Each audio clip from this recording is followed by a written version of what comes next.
Police arrested 5 additional suspects yesterday, accounting for 6 people they've now linked to yesterday's shooting and police chase between Kemp Road and Nassau Village. Head of the Central Detective Unit, Superintendent Paul Roll, also tells ZNS News investigators believe they shot 3 suspects as they exchanged fire with police who chased them to Nassau Village.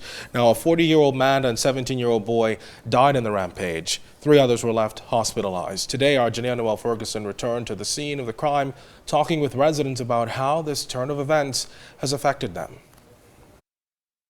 For Kemp Road Ministries pastor Ivan Butler, the Kemp Road area has been home to his church for about 30 years. And one day after mayhem broke out, resulting in the death of 2 men and the injury of several others, Butler is unsure if the negative stigma tied to Kemp Road and its residents will ever be a thing of the past. It's so sad when people have a stigma, and stigmas are very, very difficult to change. But I can tell you, as a pastor for 30 years in this community, I've not had a personal problem in this community. Butler said he believes Monday's double homicide was a result of a turf war. We are having in our communities inner communities rivaling each other, and that is a great challenge, and I think that created some of the problems that you would have seen yesterday. Meanwhile, Kemp Road resident Esther Mortimer says she's lived in the area all of her life and has never seen this level of unbridled violence. Those who did the shooting yesterday and there, up that way and down that way, they from Kemp Road? That shocked me, because I was stand by my friend, and all we had is them going off up the road there.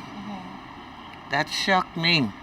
And while police have asked for more support from the community in helping to solve crime, Mortimer claims that residents often harbor criminals or are reluctant to give information. She says there's one obvious reason for that. You see, that's why you see a lot of witnesses them. They see things happen, but you wouldn't get them to go to court because they end up dying.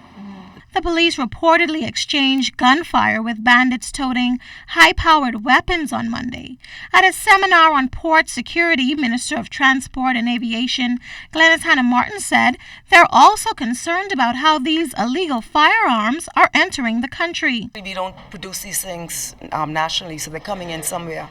And seaports, airports are the conduits, I assume, logically, where these things are coming through. And so we just spoke about this is a sort of this is a sharpening exercise to raise an awareness about security issues as it relates to seaports, which will, if we do our work properly, which will make official ports less penetrable.